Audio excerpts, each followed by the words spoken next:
This is a couple of ways to make this look more painterly. One way is using the mixer brush and the other way is using a history brush. So we'll start by doing the history brush. If I make a new layer just above this one, in the window, I can history, I can click beside the layer that I want to use. So I'm going to use this one here. So paint in the history. With the brushes, I'll quickly jump to the web. There's a place here called texturelabs.org. If I go to texture tools, I'm going to find one down here. I'm going to download that's called the Art History Brushes. Back to Photoshop, and I'll see if I have a look down here, Texture Lab, and I've got these 5 brushes. Now the 5 brushes kind of work in order. So if I go to the large one first,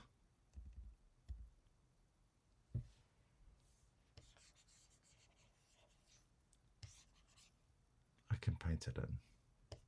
Very rough and painterly. You can see it automatically comes up with dab and what it's going to set it up for.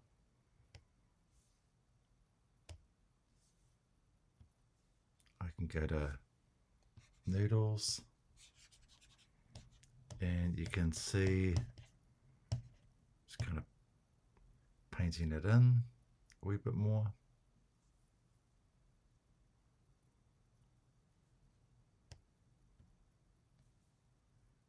And then I've got medium.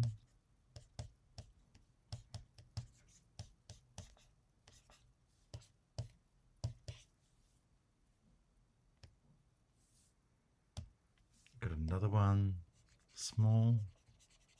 You can see the details coming back in places. If I come up here,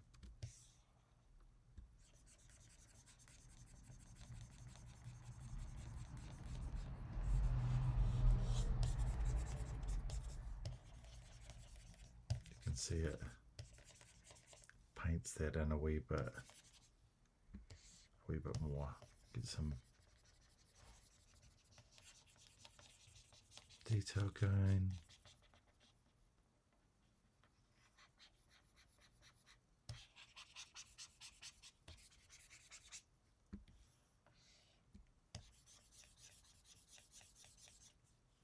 I've got one more, which is fine.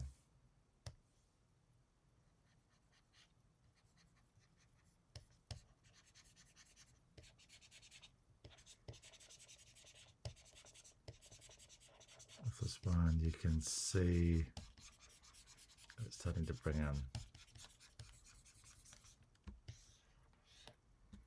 a bit of detail.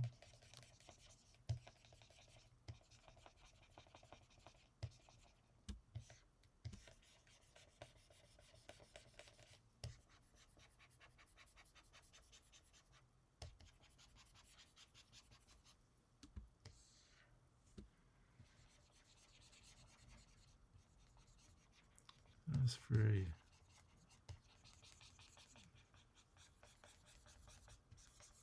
gently bringing things back. May still seem incredibly crude, but at this stage what I'm going to do is I'm going to add a mask on.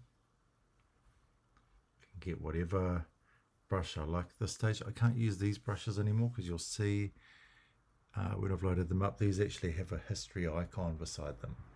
So they will only work with the history brush. This brush is okay, but I have to take it off the history brush, put it on the normal. At the moment, the flow is right up, the opacity is down.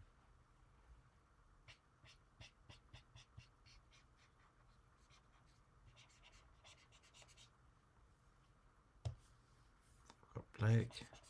I can keep masking things here. Very subtly it's bringing in a bit of detail. If we have a look at this here,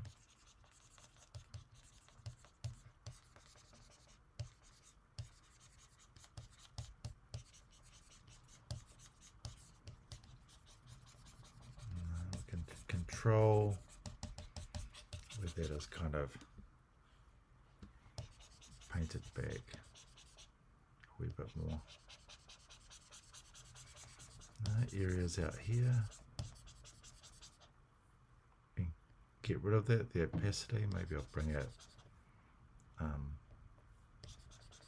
bit more so that when I really push down on it, it's getting rid of it. I can still do it relatively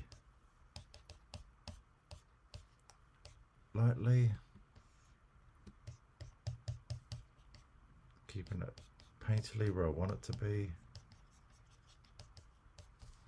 but bringing in a bit of detail in places.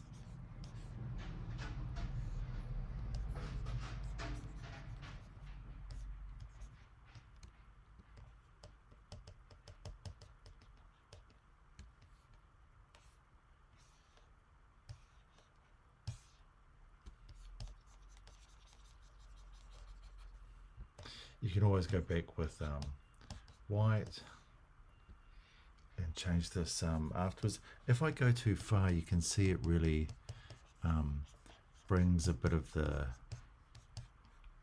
detail in. What I can do that will tidy up this aspect a bit, if I really want to. As you can see where all the marks are that I'm working on it. I can come up to this option here, and I can go into the filter, back to the camera raw. Blow it up a wee bit. And really what I'm looking at here is I'm doing the sharpening. Let's pop that in a bit. So we're looking at effects, texture, clarity, going right up. Down here we have detail, and I can heighten the sharpening. So you can see how much it sharpened it up. If I go OK,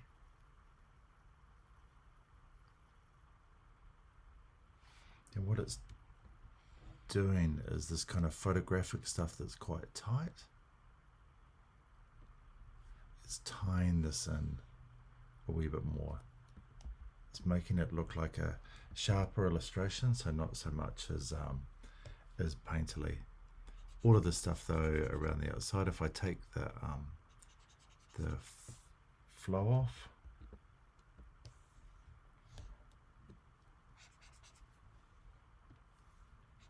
take it back to kind of a normal brush, if you will, I can control some of this stuff. Maybe I will take it down a wee bit more so it is more reliant on the pressure.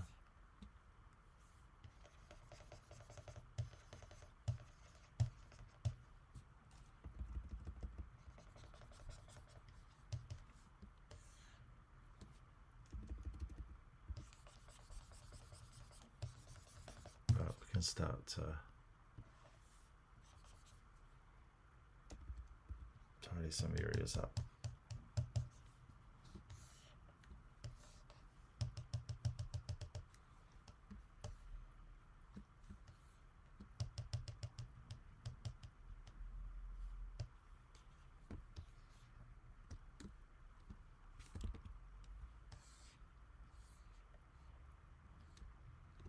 Oops.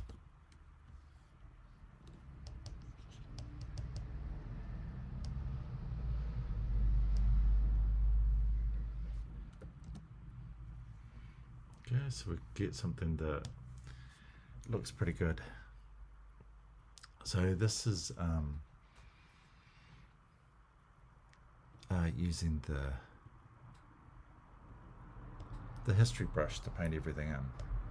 So this one, I'm going to go Command J, put it up the top.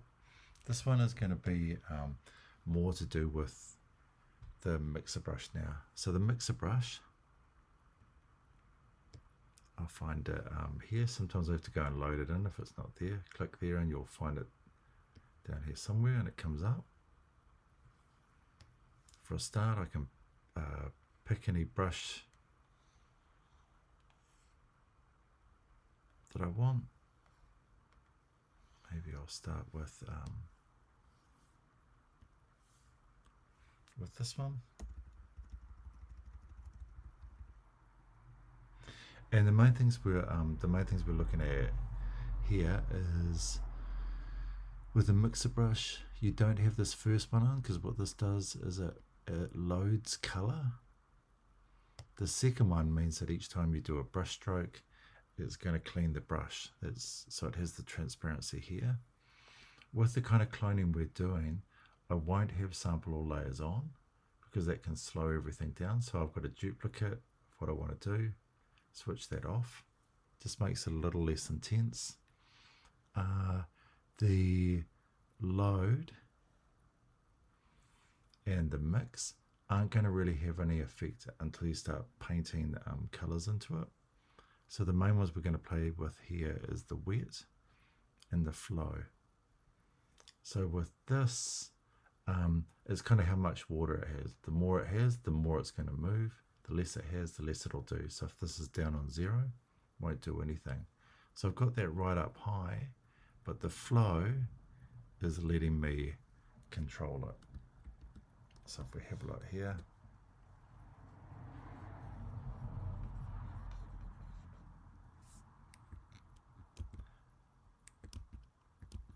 I'll undo that. I can take the flow down even further.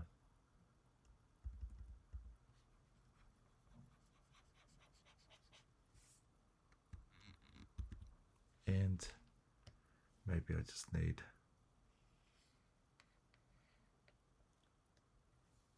a different kind of brush.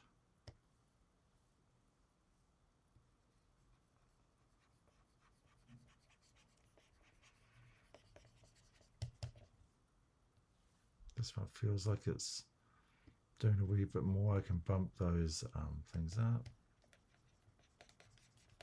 They're not really making much difference. The wet is down to 60. Bump it up a bit. And it's pushing that paint around a little bit more. So this seems to be just a better brush to work with.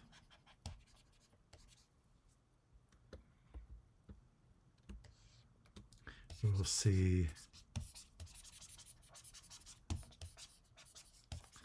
with this kind of working through here.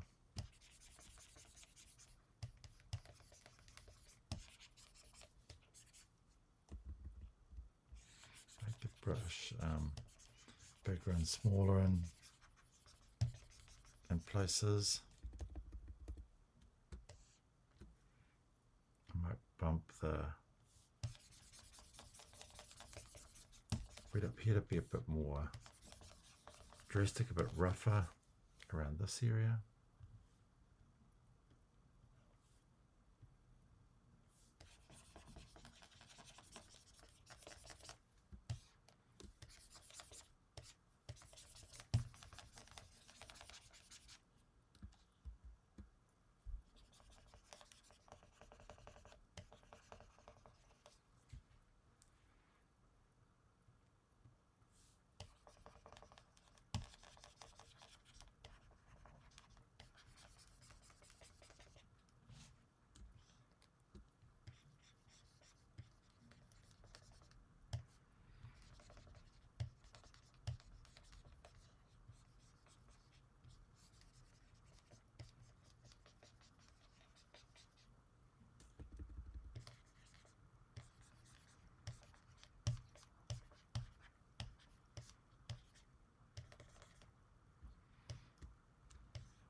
This is kind of the same thing here. We can rough it up with the paint, and we can add a mask, and we can come back with black, put it on normal brush mode, and if I put the opacity or the flow down a bit, it's probably still a wee bit high.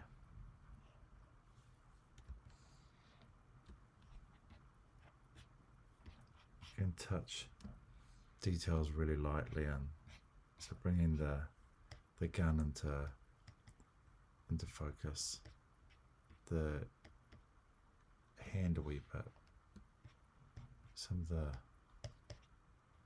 emblems through here.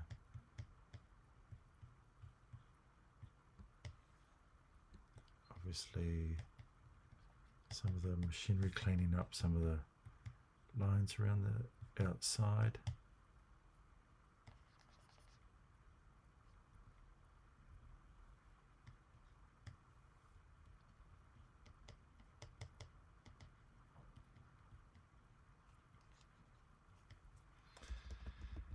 Again, can change the size of the brush to help with these things.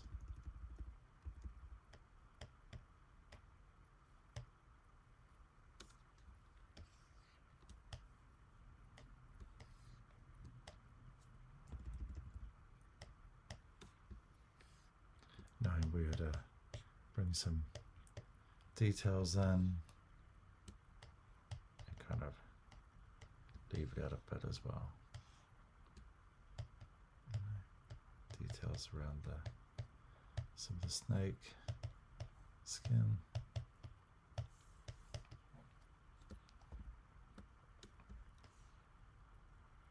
And you can get a nice effect between the two different styles that kind of pull things together, the mixing brush and the art history brush. So you can be a bit wild and furious with this one, but it can have a great end result. Thing is, as well as like all of these things, if I get this top one, convert it to a smart mask, I can add another mask onto it. And in this case,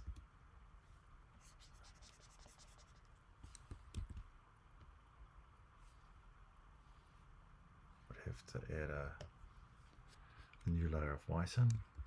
Option delete, because white's the foreground color. Pop it in behind there.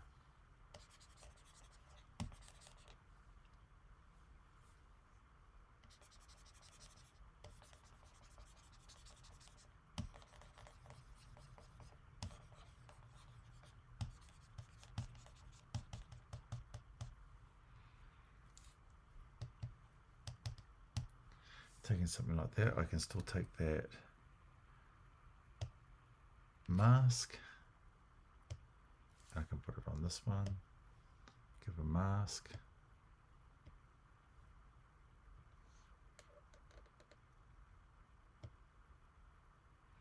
that way we get the mask working on both of them, so kind of starting to